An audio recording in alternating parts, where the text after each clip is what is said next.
it's Prerak and this is a guide on how to all-wheel drive.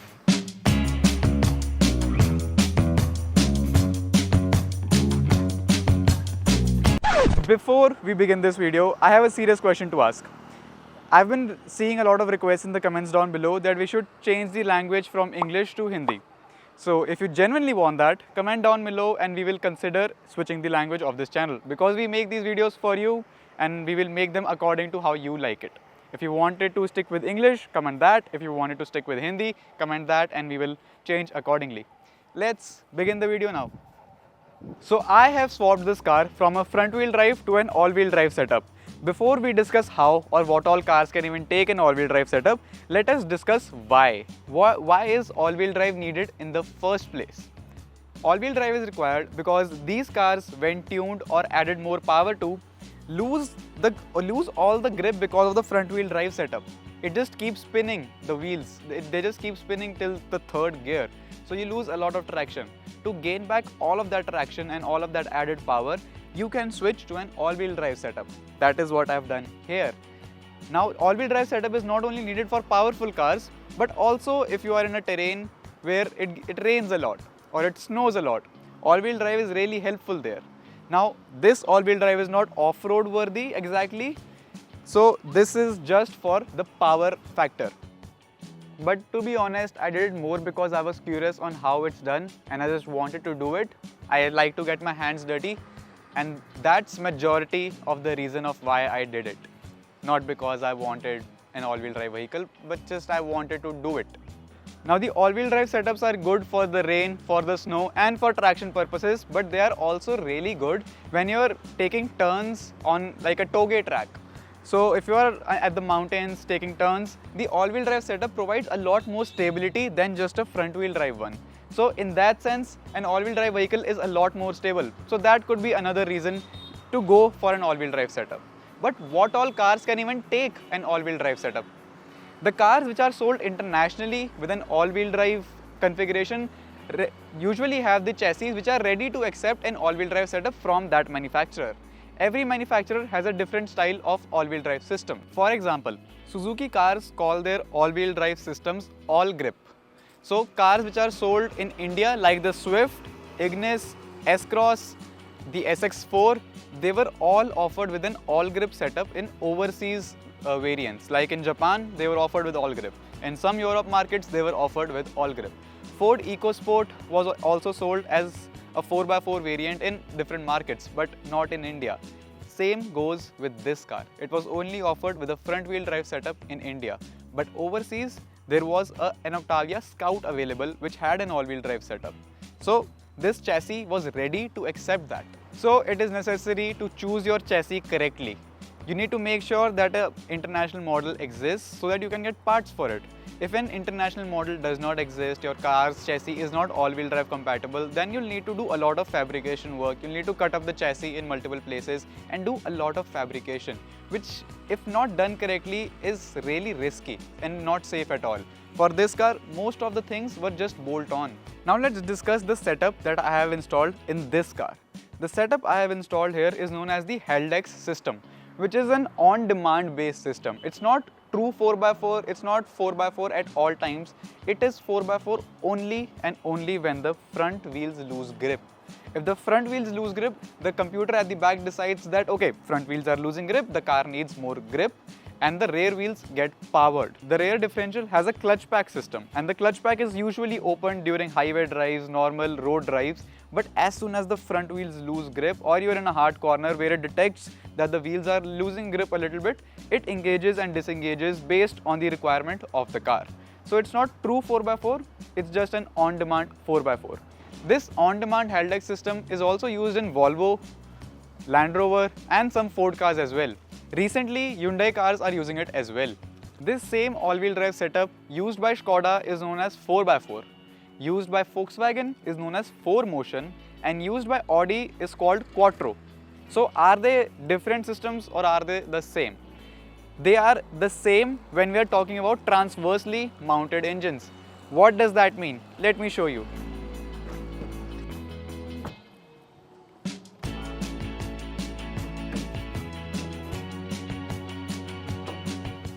So in the case of some entry-level Audis and even higher-level Audis, the engine are transversely mounted. So in the case of transversely mounted engines across all the brands like Volkswagen, Skoda and Audi, the all-wheel drive system is the same. But for some models like the A4, A6, A7, RS6 and some other Audi models as well, the engine is longitudinally mounted. So that all-wheel drive system is different. That is torsion-based all-wheel drive system, and that is a constant 4x4. So that quattro is different to the quattro which is offered with a transversely mounted engine. The torsion-based quattro system in the higher Audi models can send more than 50% of the power to the rear. The bias is really different for that. The bias for the system I have installed cannot exceed 50-50. That is, it cannot send more than 50% of the power to the rear wheels. So that quattro system is a lot more advanced.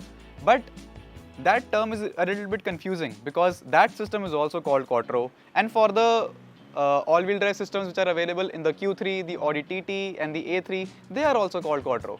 So it can be a bit confusing, and the confusion only increases when I show you that I have also installed a quattro badge here on a Skoda. So luckily I am here to explain the differences for you so that now you know there are different quattro systems out there. So those were the different all-wheel drive system based on the engine configuration. Now that we know I have a transverse mounted engine, let's discuss the system I have installed, which is the Heldex system. This is the Heldex Gen 4 system which was offered until 2013, or some cars even used it after 2013. After that, this system was known as Box-Warner. Basically the brand changed, but it was still an on-demand all-wheel drive system. The Box-Warner is slightly more advanced than the Heldex, obviously because it's newer, but this has a Heldex Gen 4 system. Now this Heldex Gen 4 system is available in the Skoda Yeti, Skoda Superb 3.6 VR6 in India, Audi TT. Most of the Audi TTs which were all-wheel drive were using this exact setup. Now I had to change a lot of parts in order to make this car all-wheel drive. I do have a separate series on it, but it was recorded on my phone and I just did a voiceover on it. So what I'm trying to do here is to compile everything that I've done in this single video so that you can watch this and then watch the all-wheel drive series as well to get a better idea of what all goes into such a setup. So before I even began the all-wheel drive swap, I upgraded the ABS on it. This car started its life as a manual, so it did not have an ABS which was ESP compatible. So I got an ABS out of a Skoda Superb 2011-2012 which had ESP in it, and I swapped that in this. I just had to rewire the connector and code everything up, and then the ABS was upgraded. People have done this all-wheel drive swap without upgrading the ABS, but to get the 100% functionality out of everything, and I knew that I was going to add a automatic transmission in it, so I had to upgrade the ABS as well. That was the very first thing I did. I changed the ABS to an ESP one. It is a bigger block, it has a lot more features, and ESP is just a crucial feature when you are doing an all-wheel drive swap like this. Once the ABS was upgraded, the next problem was gearbox. We started gearbox hunting. The manual transmission that this car had is not all-wheel drive compatible. There is a bevel box that gets attached to the gearbox which will eventually send power to the rear wheels via the prop shaft. But the stock transmission did not have that provision for the bevel box. So what you can do is get a transmission out of a Skoda Yeti. But in India, only diesel Yetis were offered with a 4x4. So in a petrol vehicle, you cannot put a diesel transmission. If you do, it will bog down in the first two gears. You need a petrol transmission because of the gearing. So we had this gearbox available. This gearbox is out of a Skoda Superb 3.6 VR6. This is a dual clutch transmission which has 6 speeds and it has a wet clutch system. So it is pretty robust. It can take a lot of power, take a lot of abuse, and it is 4x4 compatible. It is as rare as a unicorn in India because 3.6 VR6 were not sold to begin with, and to find one that is scrapped and the transmission is okay is very rare. So your best bet would be to import one of these. But what if you want a manual petrol? Your best bet is to import a Golf R's manual if you are doing an all-wheel drive swap on a Skoda Laura, Skoda Superb, Passat, cars like these, cars of this family. But luckily a friend of mine was scrapping out one of their Superb VR6s. They had two when most people haven't even heard of it. They had two, they scrapped one, and I got all the parts from their car. So this transmission was out of a VR6 and the bell housing was not compatible. So I had to customize the bell housing as well. So a lot of work actually went through it. The only part that I had to import for this gearbox swap was the flywheel. An 8-bolt flywheel of a petrol 1.8, which can be mated to a DQ250, was never offered in India. It was offered in the VRS 230, the VRS 245, but not in the VRS 245, only in the VRS 230. But that was very expensive new. So what I did was I imported a used one out of an Audi A3 8P. So that was a little cheaper. With the flywheel mounted, gearbox selected, now comes the part of the prop shaft, the propeller shaft, which will eventually send power to the rear wheels. So that propeller shaft, which will send power to the rear wheels from the front gearbox and the bevel box, was out of a Skoda Yeti. Because the wheelbase of a Skoda Superb is different than this car, the Skoda Yeti and this car shares that prop shaft. The wheelbase is exactly the same, and as I told you, Skoda Yeti was available as a 4x4 in India. So I took a prop shaft out of that car and installed it in this car. Now to install it, you also need to weld a bracket in the middle of the car, right beneath the gear lever, so that the prop shaft can be mounted to it. The center bearing of that prop shaft can be mounted to it. So I had to get those two pieces welded and the prop shaft was ready to be installed.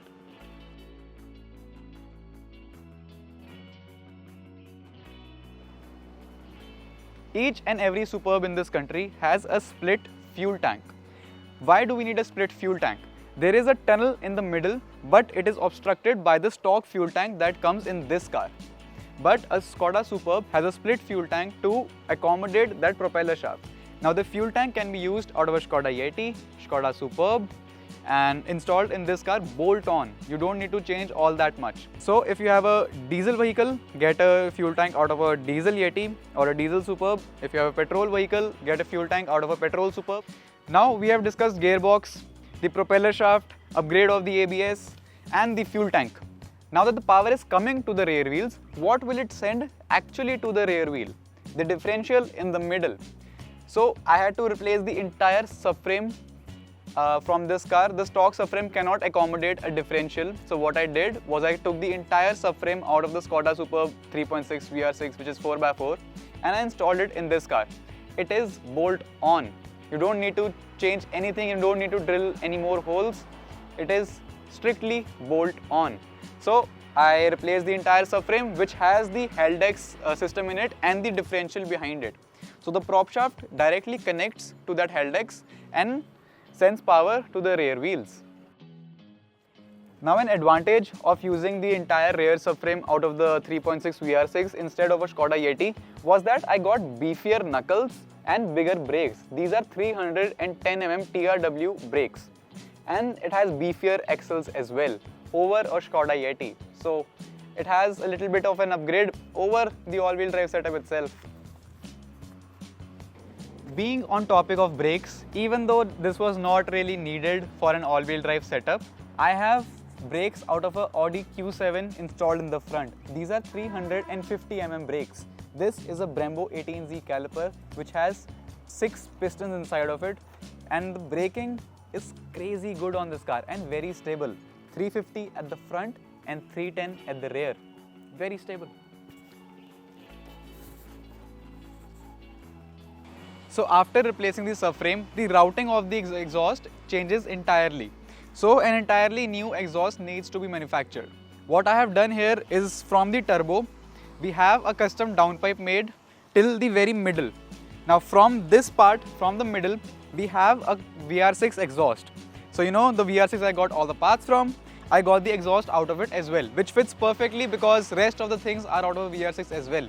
Like the rear subframe, the fuel tank, everything is out of that. So the exhaust was bolt on as well.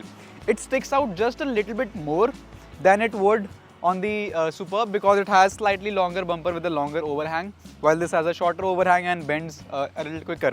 But the placement is really good, I really like it. So the exhaust is out of that, but the first half, the downpipe, has been custom made.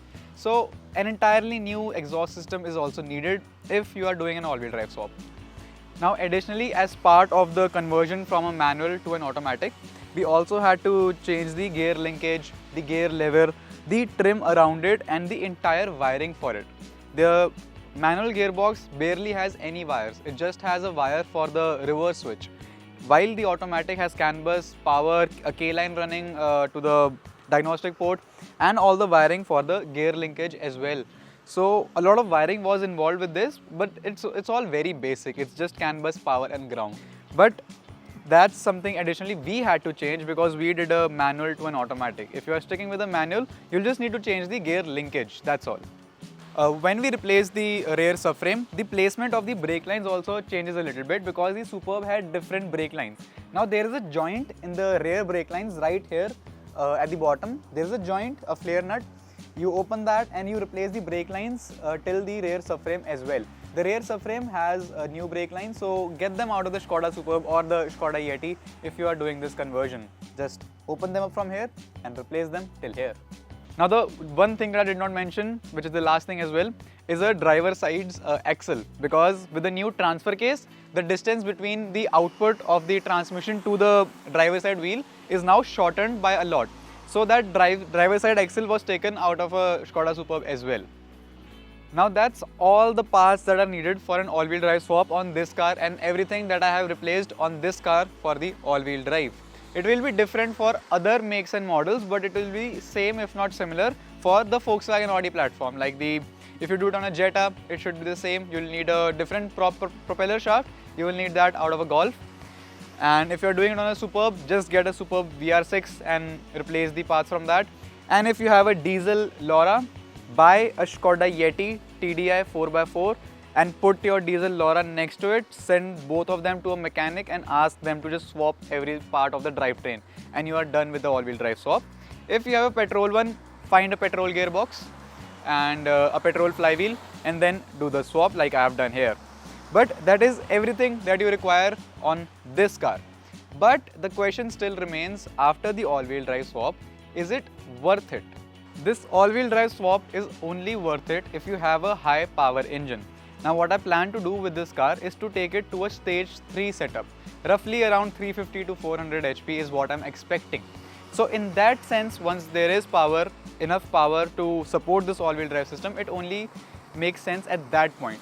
Because the amount of power loss that I've added with an automatic transmission and an all-wheel drive setup is huge. The amount of weight that I've added to this car is huge. I feel like I've added at least 1.5 to 2 quintals of weight on this car, which is a lot. So after the all-wheel drive swap, the fuel economy has gone down in turmoil. Obviously, the all-wheel drive swap was not done with fuel economy in mind, but it has gone down by a lot. And you can feel the sluggishness in the car with the stock power output and an all-wheel drive setup with an automatic transmission. So with the stock power output, it's a huge downgrade. It is only an upgrade if you are adding so much power to the car. But functionality wise, it is a huge upgrade. The car is really stable now. When I drive it around the corners, it feels so much more stable, and the launch is just magnificent. It just launches right away. So in that sense, it is a huge upgrade if you are adding power to it. If you're not going to add power to it, the all-wheel drive doesn't really make sense. But why did I choose an automatic transmission over the manual? Well, the automatic transmission was available and it is a dual clutch, so it's really quick with its shifts. What I did initially plan for this car was to take it to drag races, but that is only possible once I have added the said power to the car. I haven't done that yet. The engine still needs to be rebuilt and then I will take it to a stage 3 setup.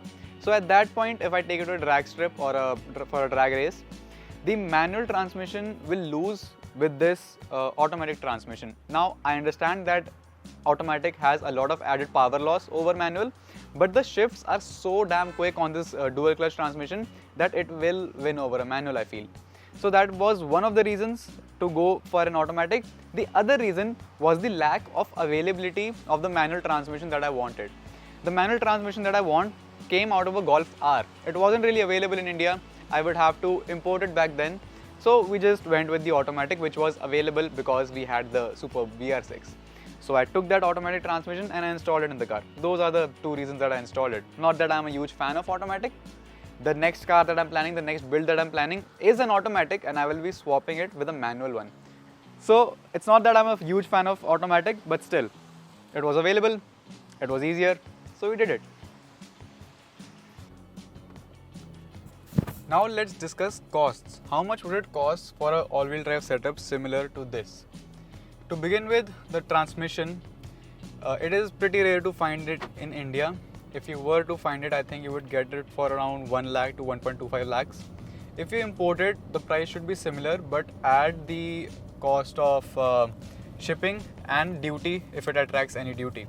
So it would land you at around 1.5 lakhs as well. That's just the transmission. The propeller shaft, which is easily, you can find it out of a Skoda Yeti, with the additional brackets that I am talking about, should not cost more than 15,000 to 20,000 rupees used. This is not new without repairing it. The center bearing of that shaft should be repaired, and that repair kit alone I think costs 10,000 rupees. And then to find someone to actually do it, that is an additional cost which I haven't done myself yet. I'm yet to do it on my car. And then the entire rear subframe. If you manage to find it out of a Skoda Yeti, I think it should be for around 40 to 45,000 rupees. The entire rear subframe, everything inside of it. Now, if I have installed it out of a Skoda Superb, which is again very rare to find, so I'm not sure if you will be able to find it or not. But if you do, it should be more than, I think 60. I think it should be more than the Yeti one. So approximately 60,000 probably, because not many people know the value of it in India. So you can take advantage of that fact. But if you were to import an entire rear subframe, I would say that would be very expensive because it is a really heavy piece and a really long one as well. So the volumetric weight really increases there. So avoid importing it, I would say. Just get it out of a Skoda Yeti. What you can do to upgrade it to the Superb level, you can just import the knuckles for the, because the Superb has upgraded knuckles.